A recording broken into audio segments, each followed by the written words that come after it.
Les Warriors, comme on les appelle, les guerriers, sont connus depuis le lundi 12 avril 2021.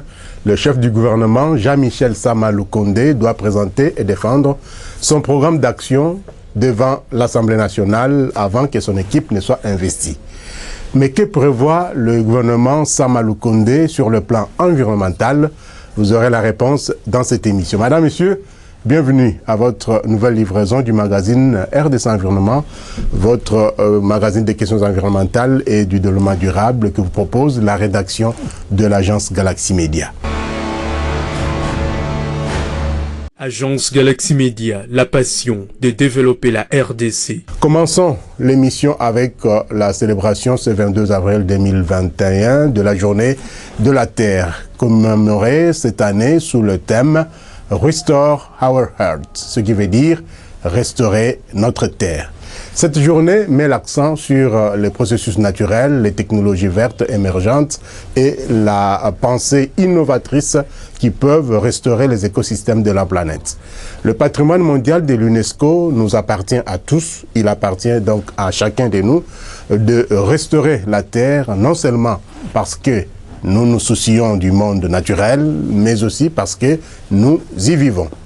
Nous avons tous besoin d'une terre saine pour assurer nos emplois, nos moyens de subsistance, notre santé, notre survie et notre bonheur. Une planète saine n'est pas une option, c'est en tout cas une nécessité.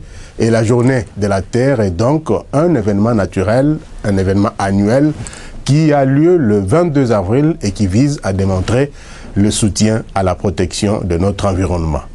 Pour la petite histoire, le jour de la Terre ou Journée mondiale de la Terre nourricière a été célébré pour la première fois le 22 avril 1970 sous l'impulsion d'un sénateur américain qui s'appelle Gaylord Nelson, qui s'inquiétait donc de la détérioration de l'environnement aux États-Unis.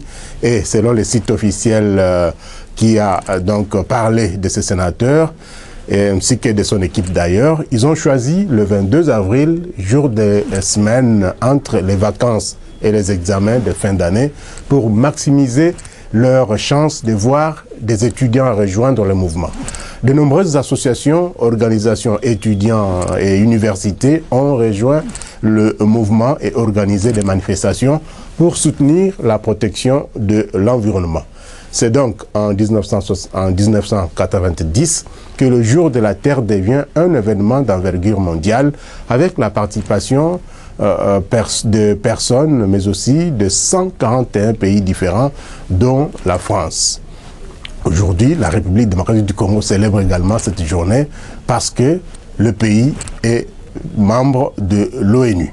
Le jour de la Terre a notamment contribué à l'organisation du sommet de la Terre des Nations Unies en 1992. En 2016, la signature de l'accord de Paris 2015, disons, lors de la conférence des parties, la 21e COP, s'est déroulée le 22 avril. Nous y reviendrons dans notre prochaine édition de ce magazine avec d'autres détails. Quelles sont les préoccupations environnementales du programme d'action du gouvernement Sama Lukonde? Je vous l'ai annoncé en titre.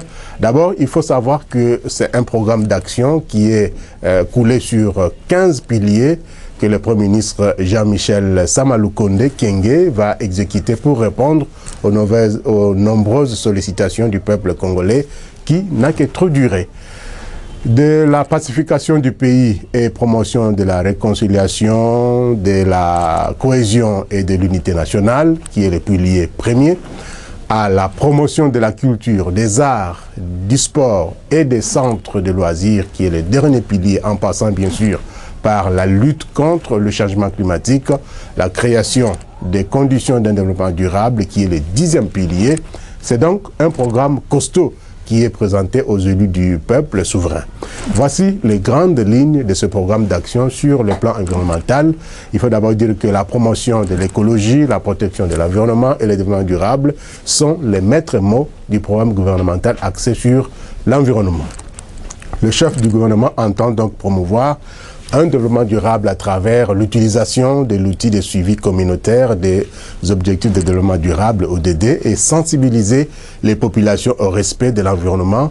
Il s'agit également de penser l'avenir en termes de développement durable qui se situera désormais à l'intersection entre l'économie, le social et l'écologie, en évaluant bien sûr les potentialités du pays, veiller à l'équilibre et lutter contre la perte de la biodiversité, veiller également à la bonne application des règles du code forestier qui sont relatives à la délivrance des certificats et permis d'exploitation du bois, après avis bien sûr préalable de l'administration forestière locale. Pour le gouvernement, c'est ici le lieu donc de doter la République démocratique du Congo d'un document des politiques forestières nationales et de procéder à la révision de la loi portant code forestier pour l'adapter aux enjeux écologiques de l'heure. Ainsi, il faut protéger les forêts et les tourbières présentes au centre du bassin du Congo et mener un plaidoyer au niveau international pour attirer les financements y afférents, valoriser le capital humain et protéger les intérêts des communautés locales en veillant bien sûr à la bonne gestion des concessions forestières ainsi qu'un cadastre irrélatif et mettre en œuvre les recommandations du processus RED+. Comme nous parlons du gouvernement, parmi ses membres, il y a bien sûr le vice-premier ministre et ministre de l'Environnement et de développement durable, Madame F. Bazaïba Massoudi. Sa nomination à ce poste a suscité plusieurs réactions, dans les bons comme dans les mauvais, il faut le dire, dont celle de Greenpeace Afrique, que je vous propose de suivre dans ce communiqué, commentaire signé Muriel Makiese. Greenpeace Afrique a pris acte de la nomination d'une nouvelle vice-première ministre et ministre de l'Environnement et Développement durable, Madame F. Bazaïba Massoudi, en remplacement de M. Claude Nyamugabo. La mise à l'écart de l'ancien ministre Claude Nyamugabo était réclamée par un groupe de la société civile congolaise à cause de ses nombreux devoirs dans la violation du moratoire, notamment par les attributions illégales d'au moins 13 concessions forestières industrielles et s'était engagé à l'empêcher de revenir sur la scène politique. Greenpeace Afrique avait pleinement soutenu cette démarche et note avec satisfaction que le président Félix Tshisekedi a été à l'écoute de sa demande d'être vigilant dans la constitution du nouveau gouvernement. Pour Irène Wabiwa Betoko, chef de projet international pour la campagne forêt de Greenpeace Afrique, la nouvelle ministre a le devoir de démontrer un nouvel engagement envers les droits de l'homme, en particulier les droits des communautés locales et peuples autochtones qui vivent et dépendent de la forêt en respectant les lois congolaises et les obligations internationales de la RDC.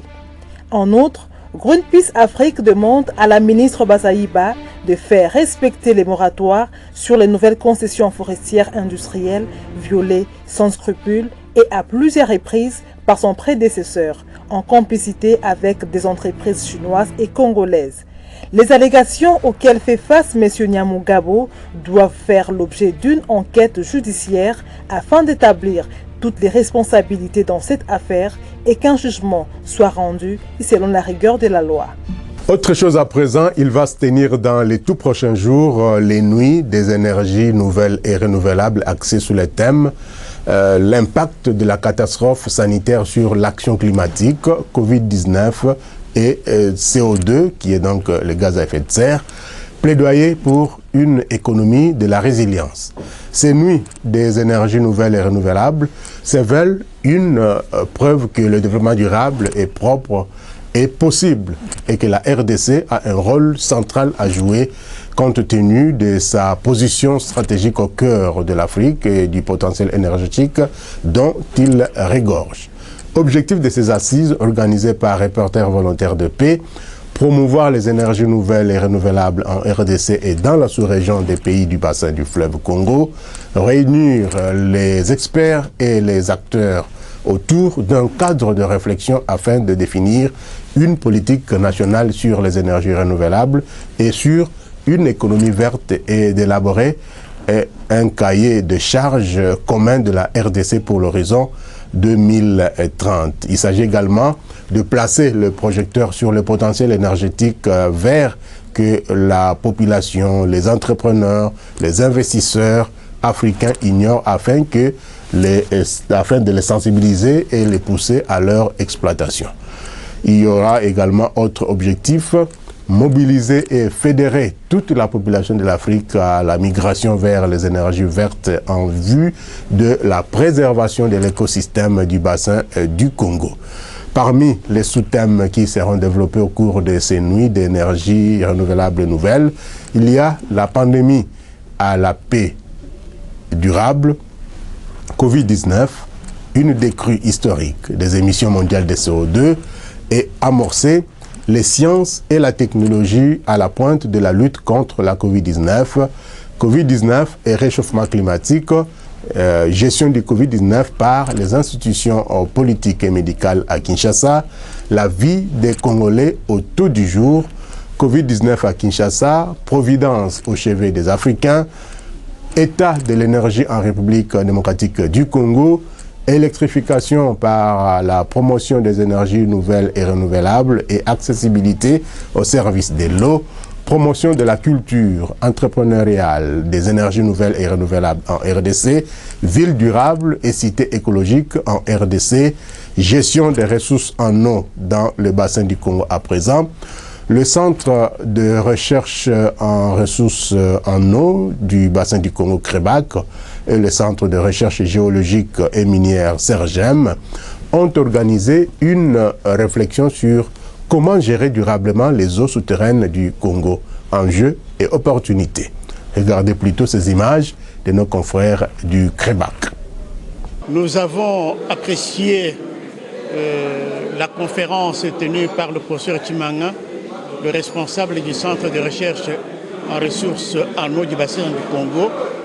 Étant donné que cette thématique, comme vous le savez, la thématique eau est une thématique fédératrice, nous avons des travaux qui se font exactement dans le domaine de l'eau et nous avons souhaité qu'il y ait des échanges afin de pouvoir établir des liens de collaboration entre nos deux institutions. Vous avez senti vous-même l'intérêt manifesté par les participants, les chercheurs du SERGEM. Donc c'est dans ce cadre-là que nous avons souhaité avoir cette conférence au sein de notre institution pour établir dans le futur les liens de collaboration. Nous avons apporté l'outil qui a été développé par le Centre de recherche en ressources en eau du bassin du Congo, aux experts du Centre de recherche géologique et minière. Et nous avons eu leur contribution. Alors, avec leur contribution, nous allons voir comment est-ce que nous pouvons établir un cadre de collaboration qui va nous permettre de pouvoir continuer à enrichir cet outil d'importance capitale pour la gestion des ressources en eau de notre bassin versant, mais aussi voir comment est-ce que nous pouvons prendre les préoccupations spécifiques du SERGEM en termes de gestion des eaux souterraines. Là, nous avons par exemple noté le développement des cartes hydrogéologiques pour chaque unité de gestion que nous avons développé dans l'outil CB6. Là, il y a aussi des aspects qui ont été évoqués, les aspects de qualité des eaux souterraines et les usages des eaux souterraines. Ce sont les éléments qui seront pris en compte pour la prochaine phase de développement de l'outil CB6. Vraiment, là, nous tenons à remercier vivement le DG, le professeur Valentin Kanda, qui nous a donné cette opportunité pour venir échanger avec les experts du Centre de recherche géologique et minière de la RDC. Merci beaucoup. Merci beaucoup, cher professeur. Nous avons été honorés aujourd'hui par le Centre de recherche des ressources en eau pour le bassin du Congo. Et ce que nous retenons de cet outil, puisque le SERGEM, les chercheurs du SERGEM sont des grands utilisateurs de tout ce qui est logiciel SIG, WebSIG, et nous avons été premièrement, on va dire, positivement surpris parce que c'est un outil développé par un fils de ce pays. Et déjà à ce stade, ça répond à beaucoup de questions. Et quitte à nous d'ajouter ou de faire nos désidératas, ce qu'il y a déjà fait. Et je pense que cet outil, dans les jours à venir, ça sera très utilisé et largement utilisé par les chercheurs et experts congolais. Et je souhaite bon vent au logiciel. L'outil, il vient à point nommé. C'est vraiment un outil qui peut nous servir de database, donc pour la base de données multisectorielle. Et ça nécessite le travail d'ensemble, des fourmis, pour que nous puissions les remplir des bases de données et l'utiliser comme serveur, pouvant produire des données et permettant des bonnes décisions, tant politiques que scientifiques. Merci beaucoup. Je suis vraiment très ravi.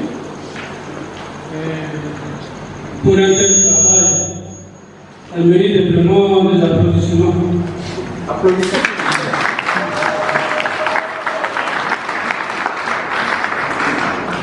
Parce que lorsqu'on regarde, on voit des officiers ça et là, les Congolais ne sont pas là. Nous avons un Congolais debout qui est en train de l'enfoncer dans ce domaine-là. Je suis tellement flatté. Je voudrais seulement, peut-être il faut ajouter quelque chose. Bon, moi j'aimerais que vous puissiez, dans votre travail-là, même s'il n'y a pas de données hydrogéologiques là, mais c'est mieux de chercher dans votre unité de recherche sur les bassins versants.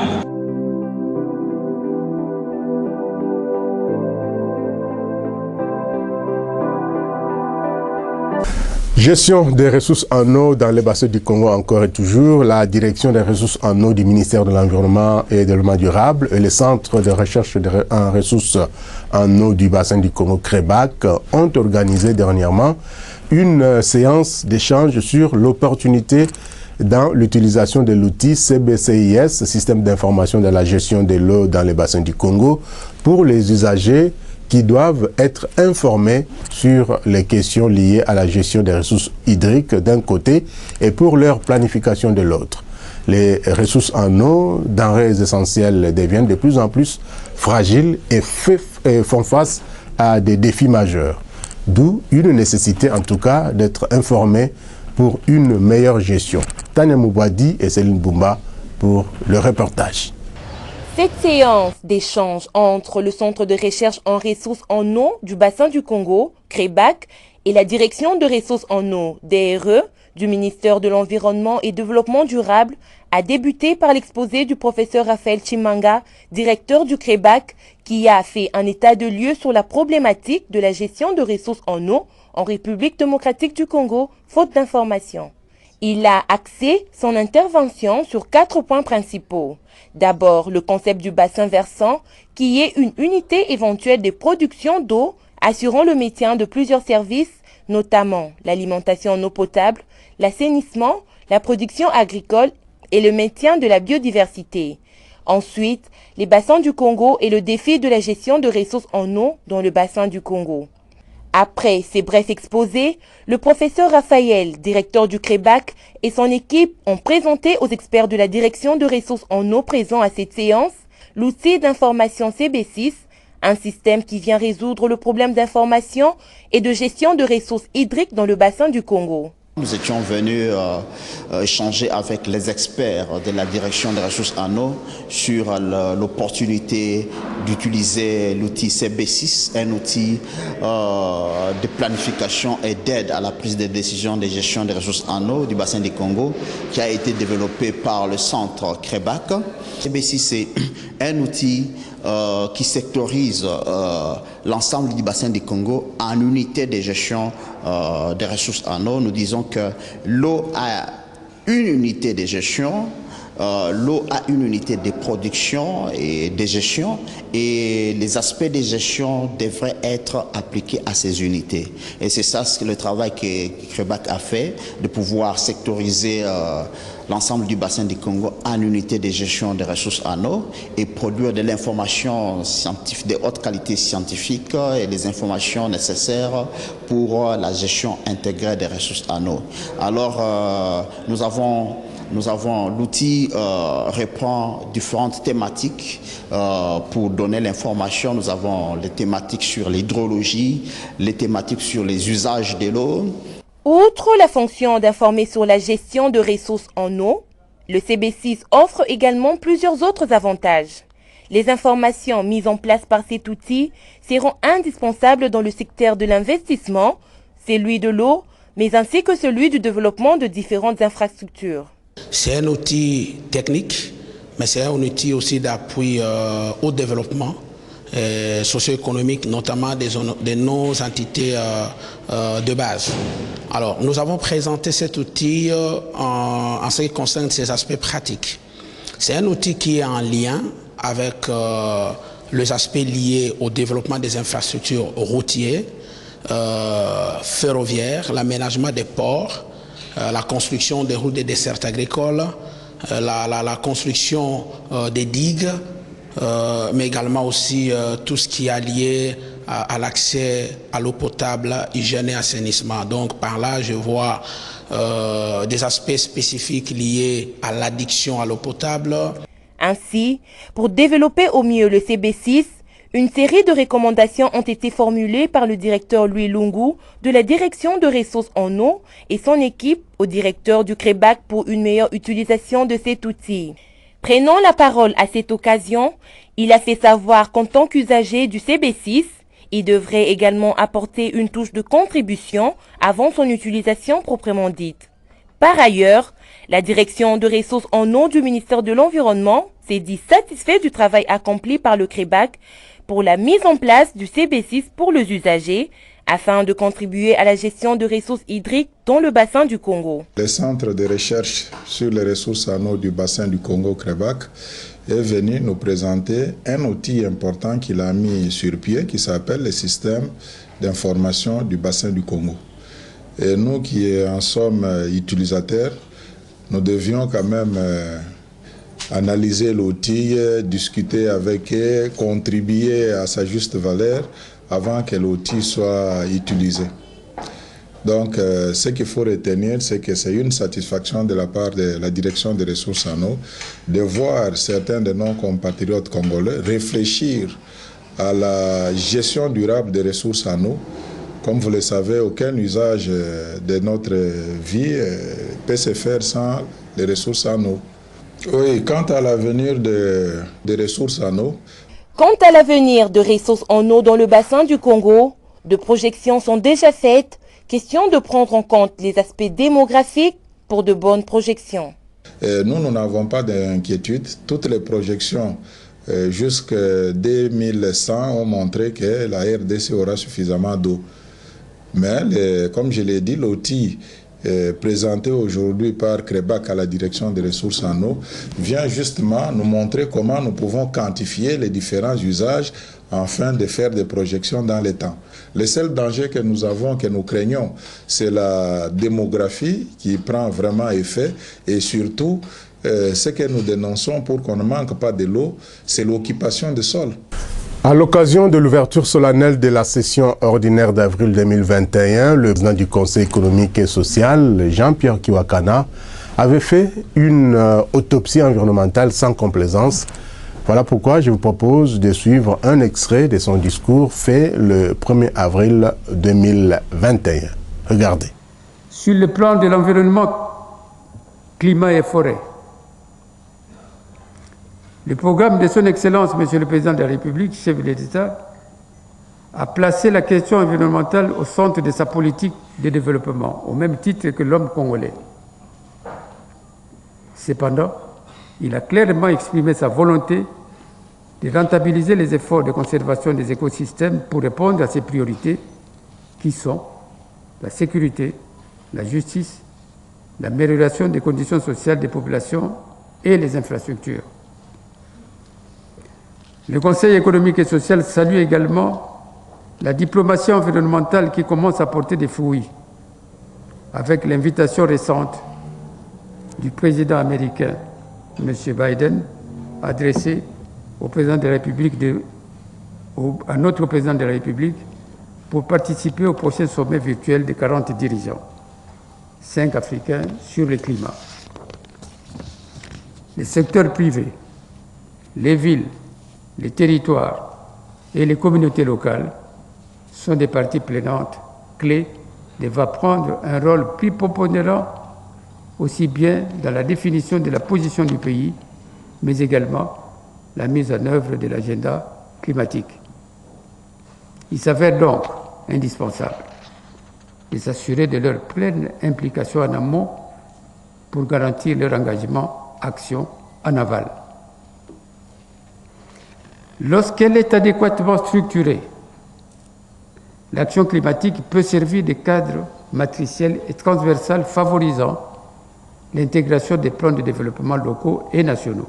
En effet, qu'il s'agisse de la qualité de l'éducation, de l'aménagement du territoire, du foncier, de la pacification du pays et de la lutte contre les conflits ethniques, de l'action humanitaire, de l'autonomisation de la femme, de l'urbanisme et de l'habitat, de la sécurité alimentaire, de la diversification, de l'économie et de l'industrialisation, de la conservation de la biodiversité ou des patrimoines culturels, il apparaît que la quasi-totalité des secteurs de la vie nationale pris en compte dans les plans nationaux stratégiques de développement et dans les programmes quinquennaux du chef de l'État impactent ou soient impactés par la donne climatique.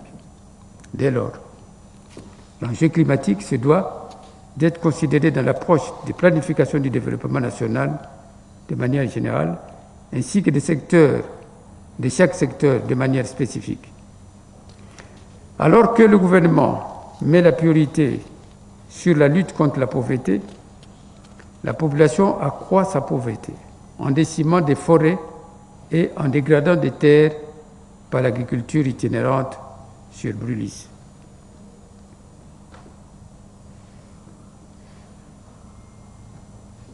Alors que les chefs de l'État mobilisent des moyens conséquents pour sécuriser l'Est et au nord-est du pays, les réfugiés climatiques du lac Tchad, appelés Mbororo, traversent les frontières avec leur bétail et armes à feu pour occuper les terres des communautés congolaises. Une transhumance climatique qui augure de nouveaux conflits. Qu'est-ce que nous avons de plus important que nos terres et notre eau?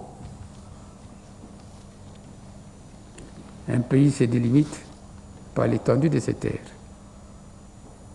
Il est donc urgent de reconsidérer la manière d'appréhender l'enjeu climatique qui, à ce jour, continue malheureusement d'être abordé comme une question sectorielle et écologique, et non comme l'axe central de planification du développement du présent et du futur.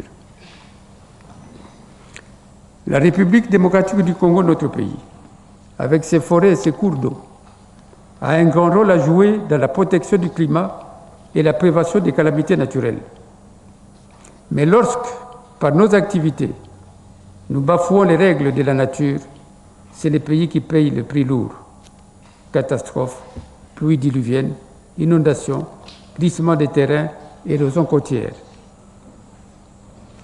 Plusieurs de nos quartiers à travers la République subissent ces derniers temps des inondations d'une intensité considérable, suivies d'énormes dégâts matériels et malheureusement des pertes en vies humaines. Il y a lieu de réfléchir sur la pertinence des interventions existantes. Quelle est leur soutenabilité, leur viabilité? Quel rôle pour les communautés locales?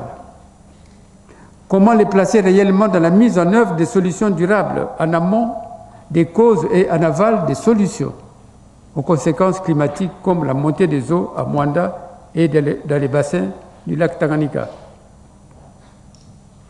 Quel rôle pour l'État dont le premier mandat est de garantir à chaque citoyen la jouissance d'un environnement sain et propice à son épanouissement intégral? De quel modèle de gouvernance prospective la RDC devrait se doter pour bâtir son modèle de développement résilient au changement climatique? Sobre en carbone, mais surtout inclusive et bénéfique pour ses populations. C'est par cette note de l'autopsie environnementale faite par le président du Conseil économique et social, Jean-Pierre Kiwa Kanaki Mayala, le 1er avril 2021, lors de la session, de l'ouverture solennelle de la session ordinaire d'avril, que nous mettons un point final à cette émission, qui reviendra bien sûr la semaine prochaine, toujours avec le même plaisir.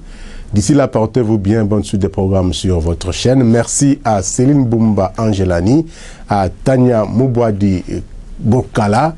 Merci également à Muriel Makese Lutina et à Guilhem Zembe de Gonzac, ainsi qu'à toute l'équipe qui a concouru à la réaction de cette émission, qui reviendra bien sûr, comme l'avions dit tantôt, la semaine prochaine. Portez-vous bien et bonne suite des programmes sur votre chaîne, mais surtout, prenez soin de vous et prenez soin de votre environnement. Au revoir et à très bientôt.